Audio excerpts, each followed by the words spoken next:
Hello दोस्तों, स्वागत है आपके अपने YouTube channel math with AI में। आज हम लोग एक बेहतरीन टॉपिक पे चर्चा करने वाले, जिस टॉपिक का नाम है उत्सर्जन। इस वीडियो में उत्सर्जन के बारे में पूरा डिटेल से जानेंगे। उत्सर्जन कैसे होता है, क्या होता है उत्सर्जन, और उत्सर्जन अंग कौन सा होता है, उत्सर्जी पदार्थ क्या होता है, उत्सर्जन कहाँ कहाँ से होता है, सब कुछ जानेंगे। और उत्सर्जन में कौन कौन से पदार्थ होते हैं, सब कुछ जानेंगे। तो सबसे पहले उत्सर्जन मान लो सबसे पहले कि किसी क्लास में टीचर आए और कोई लड़का हल्ला कर रहा है। ठीक है, कोई लड़का हल्ला कर रहा है, उसको बोले टीचर है खड़ा हो बाहर जाओ, खड़ा हो बाहर जाओ। तो जो अगर उत्सर्जन उस तो बाहर जो लड़का निकल गया तो उसे कहेंगे, इस क्रिया को कहेंगे उत्सर्जन हो गया। कि इस क्रिया को हम लोग, उससे खराब लड़का था, हल्ला कर रहा था, इसलिए वो क्या कहिए, उसको बाहर निकाल दे बाहरी। तो और बाहर निकाला कौन, टीचर, सर जी निकाले बाहर।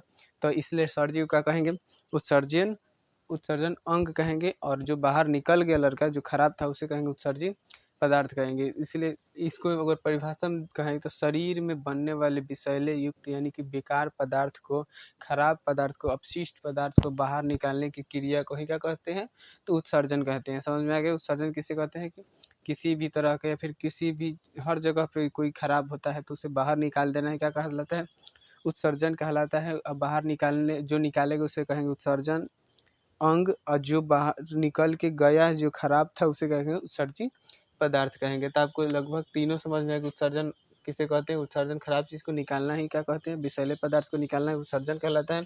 उत्सर्जी अंग की जिस अंग द्वारा यानी कि जो व्यक्ति निकाल दिया कि हाँ जाओ हम निकाल रहे हैं, तो ये एक तरह से मास्टर का हो गए, उत्सर्जी अंग हो गए। जो निकाले उसे उत्सर्जी अंग कहेंगे। ठीक है, जो निकाल दे उसे उत्सर्जी अंग कहेंगे। और जो निकल के बाहर चल गया जो खराब था उसे कहेंगे उत्सर्जी पदार्थ कहेंगे। समझ में आ रहा, उत्सर्जी पदार्थ कहेंगे। अब उत्सर्जी अंग होता कौन कौन है, ई जानना है हमें। तो उत्सर्जी अंग में सबसे पहले आता है त्वचा, फेफड़ा, बड़ी आंत, यकृत। यकृत मतलब लीवर होता है। उसके बाद ब्रीक किडनी होता है, ब्रीक किडनी। उसके बाद क्या, त्वचा, फेफड़ा, बड़ी आंत, यकृत, उसके बाद ब्रीक होता है। ठीक है, तो त्वचा में कहा, त्वचा से क्या क्या निकलता है, पसीना, सीबम, नमक। पसीना तो आपको पता है कि स्किन से जो होता है, स्किन से कहीं कहीं से पसीना आने लगता है तो उसे क्या कहते हैं, पसीना। आप जानबे करते हैं स्किन से कहाँ से पसीना, स्किन से निकलता है। तो पसीना भी एक तरह से क्या है, उत्सर्जी पदार्थ है, वो बाहर निकलता है। वो खराब शरीर के लिए क्या है, हानिकारक पदार्थ, इसलिए बाहर निकल जाता है। और सीबम होता है कि देखिएगा कि आपके चेहरे पर कभी कभी तेल के जैसा जम जाता होगा, कभी कभी हो जाता है, उसे क्या कहेंगे, जैसे छू के देखिएगा कभी तेल जैसे होगा तो उसे कहते हैं कुछ सीबम। वो भी कहाँ से निकलता है, तो स्किन से ही निकलता है, चेहरे से, मतलब त्वचा से। उसके बाद नमक, जैसे आपको मान लीजिए पसीना, नमक भी निकलता है। आपको जब पसीना हो और जब पूरा पसीना हो गया, कपड़ा निकल खोल देते हैं, देखिए कभी कभी उस पर उजला उजला जम जाता है, तो उजला उजला वो क्या है, तो नमक है, उजला उजला तो नमक है। समझ में आ गया कि त्वचा से क्या होता है, पसीना। सीबम, सीबम का होता है जो एक तेल के जैसा होता है, उसे क्या कहते हैं सीबम। और नमक तो समझिए रहा। उसके बाद फेफड़ा, फेफड़ा से होता है CO2 गैस यानी कार्बन डाइऑक्साइड निकलता है। उसके बाद देखते हैं वाष्प, वाष्प देखिए ठंडी के दिन में करते हैं लोग, उसे क्या कहते हैं, वाष्प निकलता है, कहाँ से, फेफड़ा से। उसके बाद वल्गम, जब खांसी वसी होता है तो जो कफ निकलता है कचरा, उसे क्या कहते हैं, वल्गम कहते हैं। वो भी कहाँ से निकलता है, फेफड़ा से निकलता है, मुंह से, लेकिन वो भी खांस के देखिएगा जोर कहाँ पड़ता है, तो फेफड़ा पर भी पड़ता है, इसलिए क्या कहेंगे, वो फेफड़ा से निकलता है। कौन, तो वल्गम फेफड़ा से निकलता है। और CO2 फेफड़ा से, वाष्प फेफड़ा से। उसके बाद बड़ी आंत, बड़ी आंत आता है 3 नंबर, बड़ी आंत ई पर ले। बड़ी आंत में तो अनपचा भोजन, अनपचा जो भोजन नहीं पचता है वो उत्सर्जन कहाँ से होता है, तो बड़ी आंत से होता है। जो भोजन नहीं पचता उसे कहाँ से होगा, तो बड़ी आंत से। समझ में आ रहा है, बड़ी आंत से, कहाँ से, बड़ी आंत हो गया, बड़ी आंत। समझ में आ रहा है, बड़ी आंत। इसमें बड़ी आंत जो भोजन नहीं पचता उसे हम लोग कहते हैं काइल। ठीक है, काइल, काइल, काइल कहते हैं। बस समझ में आ रहा है कि जो भोजन नहीं पचता उसे काइल कहते हैं। अब बड़ी हद से क्या होता है, तो अनपचा भोजन का उत्सर्जन होता है।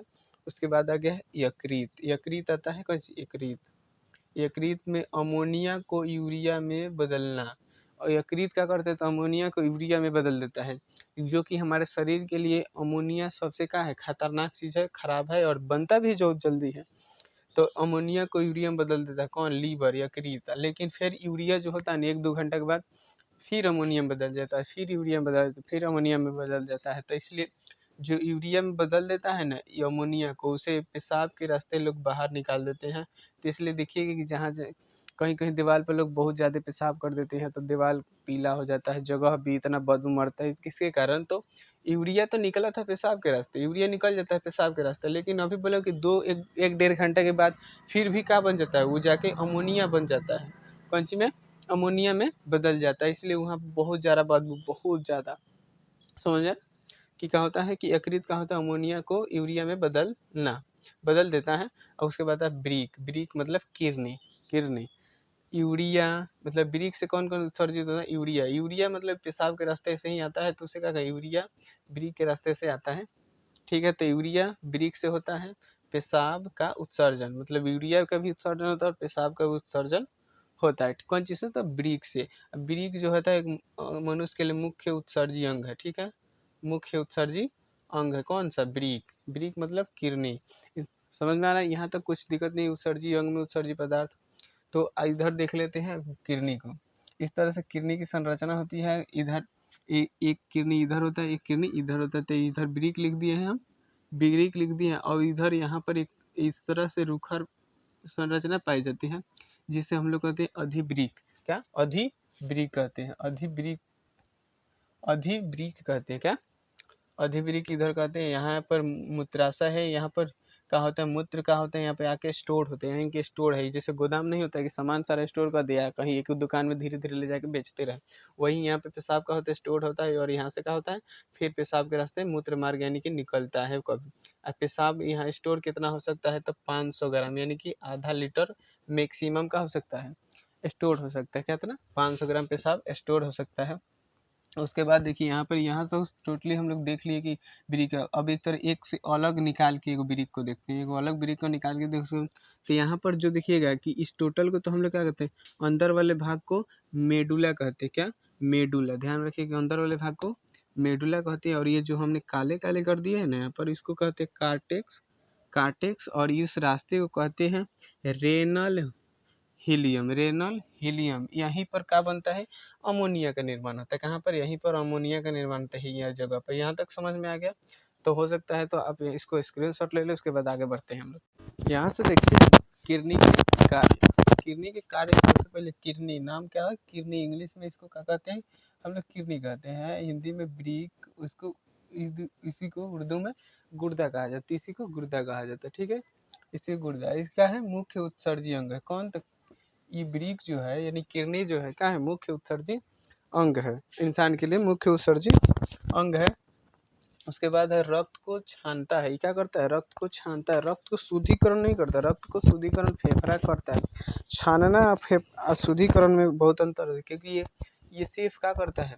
शुद्धिकरण मतलब ऑक्सीजन को मिलाना, शुद्धिकरण मतलब यही सिर्फ छानता है, कचरा को छान करके भेज देता है, कौन? ये कचरा को छानेगा खून में से, और खून को, नीमन खून को भेज देगा, और शुद्धिकरण करे का काम कौन करता है? फेफड़ा करता है। तो ये बात को समझ लिए कि ये सिर्फ छानता है। उसके बाद पसीना का निर्माण करता है, ये ब्रीक का पसीना का निर्माण करता है, सर सबसे ज़्यादा पसीना का निर्माण है। संख्या इसकी 2 होती है, 1 और 2, भार में 140 ग्राम होता है, कितना? 140 ग्राम इसका वजन होता है, समझ में आ रहा है? उसके बाद झिल्ली पेरिटोनियम कहलाती है, इसके ऊपर एक झिल्ली लगी रहती है, इसको हम लोग क्या कहते हैं? इसको कहा जाता है पेरिटोनियम, पेरिटोनियम, ध्यान रखिएगा, क्या? पेरिटोनियम। उसके बाद बाहरी भाग है इसका कार्टेक्स, यहाँ पर बाहरी भाग क्या है? कार्टेक्स बोले थे, बाहरी भाग कार्टेक्स कहते हैं। उसके बाद आंतरिक भाग को मेडुला कहते हैं, यहाँ पर आंतरिक भाग को मेडुला कहते हैं, ध्यान रहा, आंतरिक भाग को मेडुला कहते हैं।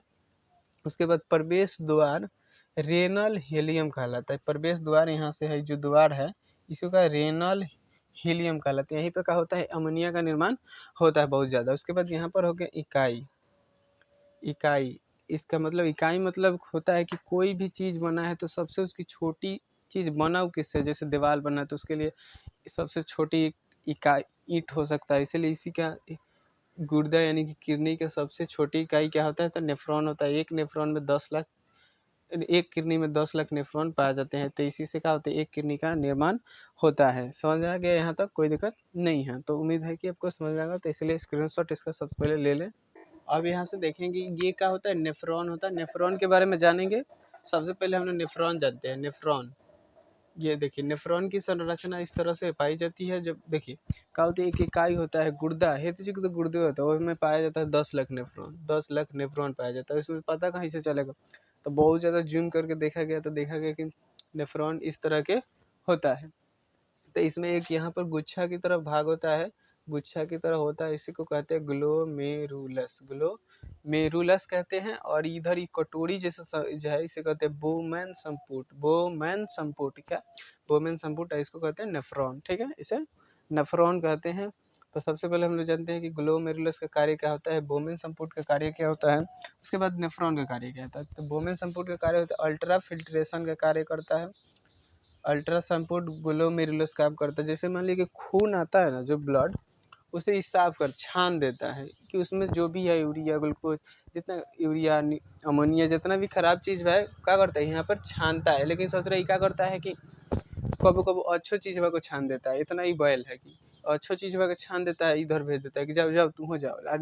आज जब खून जो बचता है कि तू ऊपर जा, हो गया, जो छान दिया खून के ऊपर भेजता है, जो कभी कभी अच्छो चीज़ को छान के इधर भेज देता है, जो कि इसको नहीं छाने, इसको खराब चीज़ को छान के खाली नीचे भेजना है, कभी कभी अच्छो चीज़ को भेज देता है। ये अल्ट्रा फिल्ट्रेशन का काम हो गया।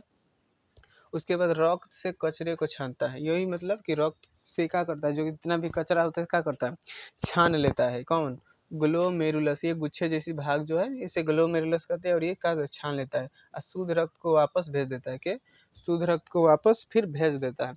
फिर आते हैं बोमेन संपुट की आवश्यक पदार्थ को पुनः अवशोषण, मतलब क्या कर जो ये ग्लोमेरुलस जो छोड़ दिया था, मतलब नीमन चीज को भी छान करके इधर भेज दिया था ना, वही क्या करता है कि बोमेन संपुट जो है फिर से उसी पदार्थ को अवशोषण करता है, जो निम्नका पदार्थ होता है उसे क्या करते हैं फिर से अवशोषण कर लेता है, ठीक है, और यूरिया को अलग कर देता है, यूरिया को अलग करता है। यूरिया हमारे शरीर के लिए क्या होता है, अच्छा चीज़ होता है, लेकिन ये फिर आगे भेज देता है, लोग कि यूरिया जो बाद में क्या बन जाता है, फिर अमोनिया बन जाता है 1-2 घंटा के बाद। समझ रहा है कि यूरिया को क्या करता है, अलग करता है, जो अच्छा चीज़ होता है यूरिया, यहाँ पर यूरिया आता है तो यूरिया को भी छान के इधर भेजता है, लेकिन बोमेन संपुट क्या करता है, यूरिया को भी अलग करता है और नीचे भेजता है। और फिर अगर मान लीजिए यही खता खराब हो जाता है तो डायलिसिस कराया जाता है, जो कि ये सारे कार्य बंद हो जाता है।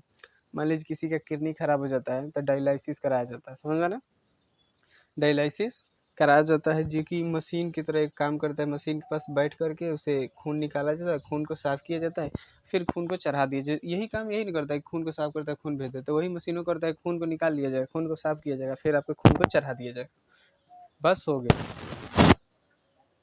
उसके बाद जो अगर मान लीजिए किसी को होता है कि किडनी एगो खराब हो गया तो क्या होगा, तो किडनी एगो खराब होगा कोई बात नहीं है, हम निश्चिंत से जिएगा। लेकिन कभी कभी दोनों खराब हो जाता क्या होता है कि दूसरों के किडनी लगा सकते हैं, दूसरा किडनी लगा लीजिए, क्या 48 घंटे के अंदर में, 48 घंटे के अंदर में किडनी लगाया जा सकता है, नहीं लगाएंगे तो क्या हो जाएगा, खराब हो जाएगा। और उसके बाद होता है कि मान लीजिए कि सबसे पहले कोई जौहर पी लिया, तो सबसे पहले आपको किडनी खराब होता है कि लीवर, किडनी कभी लीवर होता है खराब, क्योंकि सबसे पहले लीवर में जाता है कौन चीज़, जौहर हो या फिर शराब पी लिए तो सबसे पहले लीवर में ही जाता है कौन चीज़, शराब हो या फिर जौहर। उसके बाद जब भी किडनी में जाता है तो किडनी क्या करता है, खराब चीज़ को हमेशा क्या करता है, मतलब रोकता है, उसके कार्य को हमेशा रोक देता है। इसलिए किडनी का होता है खराब नहीं होता है लेकिन ज़्यादा अथी करने पर किडनी खराब होता है। लेकिन सबसे पहले लीवर ही खराब होता है किसी जहरीले पदार्थ को खाने से, पीने से। यहाँ तक समझ में आ गया। उसके बाद नेफ्रॉन आता है, पेशाब का निर्माण करता है, नेफ्रॉन का अर्थ सीधे से पेशाब का निर्माण करता है।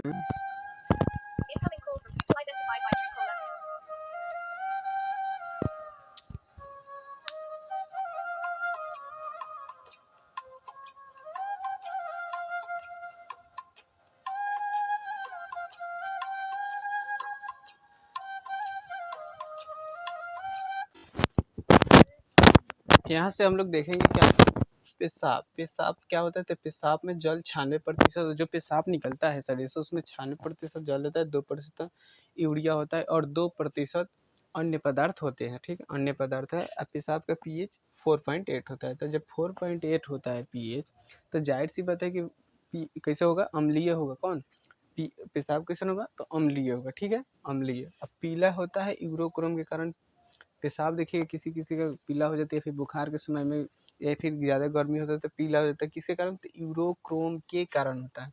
अब पेशाब में गंध आता है अमोनिया के कारण। क्या? अमोनिया के कारण। कभी कभी पेशाब लोग ज़्यादा कर देते हैं, वहाँ क्या होता है अमोनिया ज़्यादा हो जाती है, इसलिए क्या होता है वहाँ पर बहुत ज़्यादा क्या होता है गंध आता है। क्यों? गंध। पेशाब के कारण जान लीजिए कि इसमें 96% जल होता है, यूरिया 2% तथा अन्य 2% कुछ होता है। pH 4.8 होता है, पीला होता है यूरोक्रोम के कारण, गंध आता है अमोनिया के कारण। समझ में आ रहा है? उसके बाद आता है किडनी की बीमारी। किडनी की बीमारी कौन कौन होती है? तो किडनी की बीमारी में सबसे पहले स्टोन होता है, पथरी। तो कैल्शियम ऑक्जिलेट के कारण होता है। क्या? स्टोन किसके कारण? कैल्शियम ऑक्जिलेट के कारण होता है। कैल्शियम ऑक्जिलेट के कारण होता है। और एक होता है यूरानिया। यूरानिया बीमारी का नाम है। यूरानिया होता है बीमारी जो इससे कहाँ किडनी में होता है, वो किसके कारण होता है? अमोनिया के कारण। अमोनिया के कारण होता है कौन बीमारी? यूरानिया। यूरानिया बीमारी कौन होता है? अमोनिया के कारण। उसके बाद गठिया होता है। गठिया यूरिक एसिड के कारण। यूरिक एसिड के कारण कौन सा? गठिया। जैसे मान लीजिए कि शरीर में बुढ़ापा में बढ़ जाता है तो यूरिक एसिड कम हो जाता है। जैसे मान लीजिए कि एकदम कभी करकरा के लोग बैठता है, एकदम बैठता है अरे दादा हो, जैसे लोग बैठता है ना बुढ़ौती में लाठी से एकदम, उस तरह का तो गठिया यूरिक एसिड के कारण है। उसके बाद किडनी खराब हो जाता है। जब किडनी खराब हो गया, कभी कभी पूरा किडनी खराब, कभी कभी एक किडनी खराब, तो एक से काम चल रहा है, दोनों खराब हो गया तो आप ट्रांसप्लांट कराइए, दूसरा किडनी लगाइए। आप ही को जान पहचान होगा तभी ना कोई देगा। तो ट्रांसप्लांट कराइए और 48 घंटे के अंदर कराइए। एक तरफ आपका ऑपरेशन होगा, एक तरफ जो देगा उसका ऑपरेशन होगा, उसी तरह दोनों तरफ हो जाएगा। ठीक है, यहाँ तक किडनी की बीमारी समझ लिए। उसके बाद हम लोग समझते हैं यहाँ पर मुख्य उत्सर्जी पदार्थ कौन कौन हो सकते हैं। तो पहले पादप। पादप मतलब होते हैं पेड़ पौधे। पादप हिंदी में कहा जाता है पेड़ पौधे, उर्दू में पेड़ कहा जाता है। तो इसमें होता है लाशा और गोंद। कभी कभी देखिएगा कि पेड़ को काट दीजिएगा तो 2 दिन के बाद वहाँ पर उजला उजला कोई पदार्थ निकल जाए तो उससे वही क्या होता है? लाशा और गोंद होता है। कभी पत्तियाँ तोड़िए तो उसमें से दूध जैसा कुछ निकलता है, वही का उत्सर्जी पदार्थ है कौन? पेड़ पौधे के। और उसके बाद यूरिया उत्सर्जन। वैसे मतलब जो होता है ना, लोग जो यूरिया का उत्सर्जन करता है उसे उसका कहते हैं यूरियोटेलिक। यूरियोटेलिक कहते हैं। क्या? उसमें आता है स्तनधारी। स्तनधारी में आप लोग समझते हैं कि जैसे कि सिर्फ लड़कियां होती है, नहीं, लड़कियां और लड़के दोनों होता है स्तनधारी। स्तन दोनों में होता है, लड़का और लड़के में। जब जन्म लेता है एक लड़का लड़की तो दोनों में स्तन सेम होता है, लेकिन उसमें स्तन बढ़ाने वाले ग्रंथि होते हैं उसमें का विकसित होता है, लड़के में नहीं होता, इसलिए नहीं होता है। ठीक, तो ज़्यादा दिखता है उसका। तो अब स्तनधारी में आता है मानव और पशु दोनों आता है। क्या? मानव और पशु दोनों आता है। क्या? यूरिया उत्सर्जन में कौन कौन? स्तनधारी। स्तनधारी में मानव पशु, और जो यूरिया का उत्सर्जन करे उसे कहते हैं यूरियोटेलिक। यूरियोटेलिक कहते हैं। उसके बाद 3 नंबर आता है यहाँ पर कि यूरिकोटेलिक में यूरिक अम्ल, यूरिक एसिड मतलब यूरिक को समझिए, यूरिकोटेलिक जो आदमी या फिर जो भी पक्षी जो भी है इसमें आता है पक्षी सरीसृप मतलब जो रेंगने वाले जीव होते हैं उसे सरीसृप कहते हैं। वो लोग क्या करते हैं? यूरिक एसिड का उत्सर्जन करते हैं। क्या? यूरिक एसिड का उत्सर्जन करते हैं। तो किस में आते हैं? यूरिकोटेलिक में। यूरिकोटेलिक में कौन कौन? पक्षी और रेंगने वाले जीव यूरिको एसिड को क्या उत्सर्जन करते हैं। उसके बाद आता है एमोनोटेलिक। एमोनोटेलिक में अमोनिया, जो अमोनिया का उत्सर्जन कैसे करता है उसे क्या कहते हैं? एमोनोटेलिक। एमोनोटेलिक जो अमोनिया का उत्सर्जन करे उसे एमोनोटेलिक कहते हैं। हो गया? समझ में आ गया? और इसमें उत्सर्जन करते हैं उसे एमोनोटेलिक। इसमें आता है मछली और कीट। मछली और कीट आता है कौन कौन? एमोनोटेलिक में, वही अमोनिया का उत्सर्जन करता है। उसके बाद आ गया हमारा गोवानोटेलिक। गोवानोटेलिक मतलब इसमें आता है ग्वानिन का उत्सर्जन जो करता है उसे कहते हैं ग्वानोटेलिक में आता है। ग्वानोटेलिक में कौन? ग्वानिन का जो उत्सर्जन करता है, ये मुख्यतः मकड़ी में पाया जाता है। तो उम्मीद है कि आपको ये सारी जानकारी बहुत अच्छी लगी होगी। तो अच्छी लगी है तो चैनल को सब्सक्राइब करें और अपने दोस्तों में जरूर शेयर करें, वीडियो को एक लाइक करें। चलिए मिलते हैं इस तरह के वीडियो के लिए अगले वीडियो में।